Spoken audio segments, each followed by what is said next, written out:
Good afternoon, educators. That's teachers, parents, grandparents, childcare workers, nannies, all of you that spend time with young children. Today I want to talk about counting. What's there to say about counting, you ask? Well, not much except for when it comes to assessment. And as you probably know or have heard, testing is a big deal in schools these days.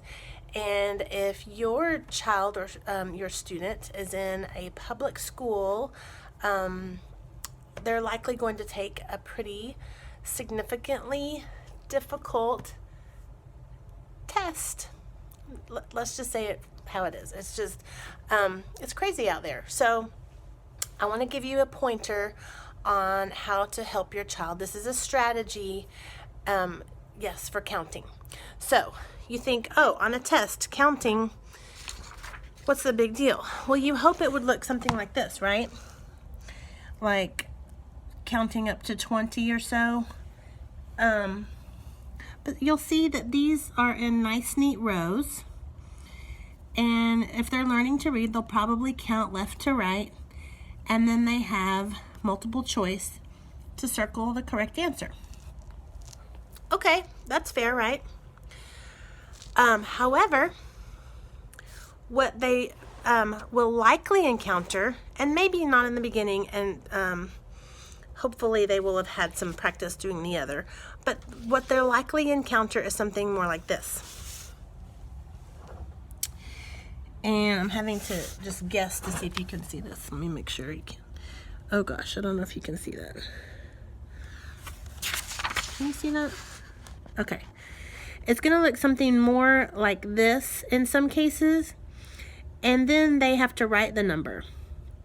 So writing numbers is a video for another day, but I'm going to give you a strategy for counting like this. You probably already know what I'm going to say, because as adults, this is something that we would do automatically. We're going to slash count and label. So you actually have to teach kids to do this because they don't naturally do it, at least at a very young age where they're asked to count something like this.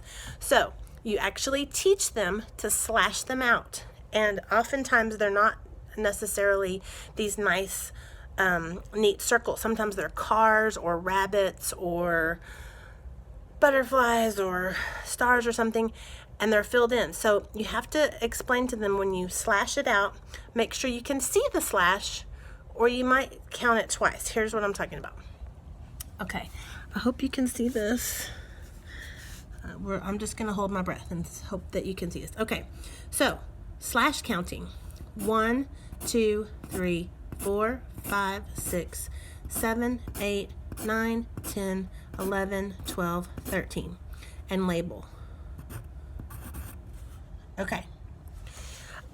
That is going to come in handy for their young early childhood math testing, but also later in life when they're doing other standardized tests, because labeling how many they counted and not having to remember how many they counted when they're going to use that information in the rest of a deeper math question, having that label there is going to really help them. But for now, with the young children, we're just going to teach them to slash, count, and label. Now here's a warning.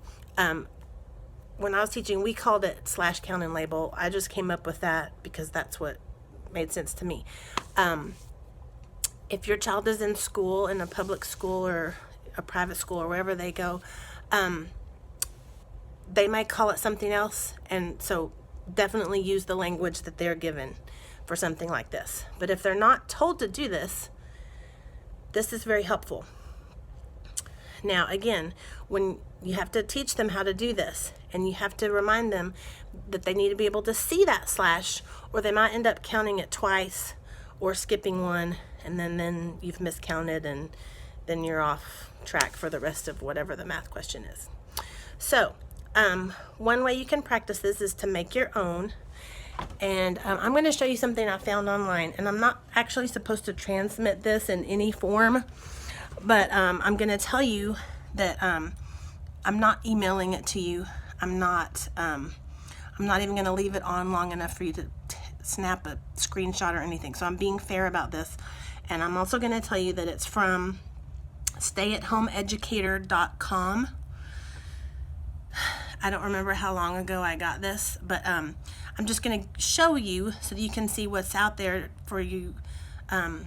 You can purchase this, or honestly, you could make your own on your computer. But something like this is a good way to practice. So this person has made a big picture with lots of different items, and then at the bottom you can count the /count and label the flowers, /count and label the mushrooms, and so on. And so this is a more fun, more colorful way to practice /count and label than my circles or bubbles or whatever.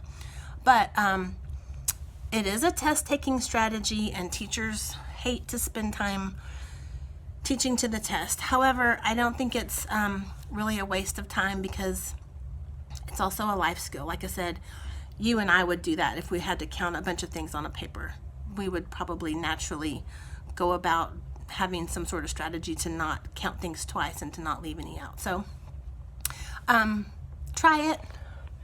Make something like this. Go to stayathomeeducator.com and print this one. But make sure that your kids, your kindergartners in particular, know how to /count and label. It will benefit them in the long run. All right, educators, tell me what you think below. Like and share my page. Thank you.